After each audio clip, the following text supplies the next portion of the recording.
Hello दोस्तों, कैसे हैं आप लोग। आप लोगों का बहुत बहुत स्वागत हो मेरी यूट्यूब फैमिली। आप सबके बिना मेरा दिन की शुरुआत तो हो ही नहीं सकती है।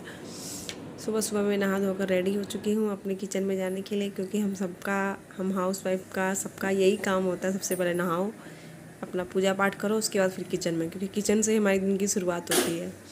किचन में मैं आई हूँ। सबसे पहले वैसे तो मैं रात को एक पूरा किचन क्लीन करके ही सोती हूँ, लेकिन सुबह होने के बाद भी थोड़ा बहुत तो सफ़ा करना होता ही है, क्योंकि बिना साफ़ करे मैं यूज़ कर ही नहीं सकती किचन को।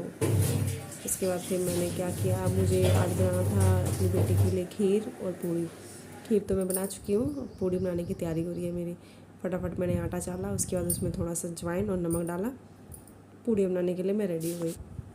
हम हाउस वाइफ लोगों का दिन का शुरुआत यही होता है, सबको टाइम टू टाइम सब कुछ देना, बच्चों का टिफ़िन तैयार करना, उसके बाद फिर जो भी है बड़े जो भी बुज़ुर्ग हैं उन सबको खाना पीना, हर एक चीज़ टाइम टू टाइम करना पड़ता है। टाइम टू टाइम अगर ना हो तो फिर एक तो बात भी सुनने को मिलता है, फिर दूसरा खुद को ही अच्छा लगता दिन भर, अगर खाना रेडी ना हो समय से या फिर टिफ़िन ना रेडी हो तो।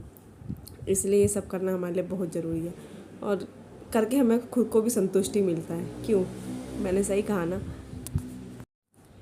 ये तो हम हाउस वाइफ आप सबको मालूम ही होगा।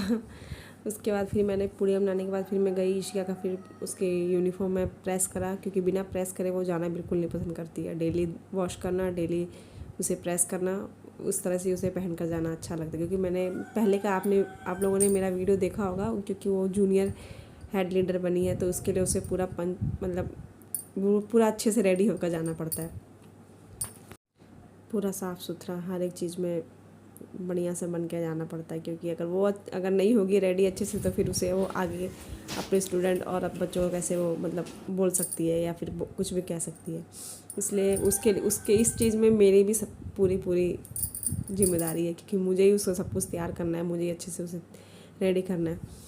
उसके बाद मैंने उसका बाल बनाया। उसे मेरे हाथ का बाल बनाया बिल्कुल नहीं पसंद है। वो खुद अपने आप रेडी, डेली उसका अपने आप रेडी होना, अपने आप बाल बनाना, सब कुछ खुद ही करना है। फिर मैंने उसका फटाफट टिफ़िन रखा।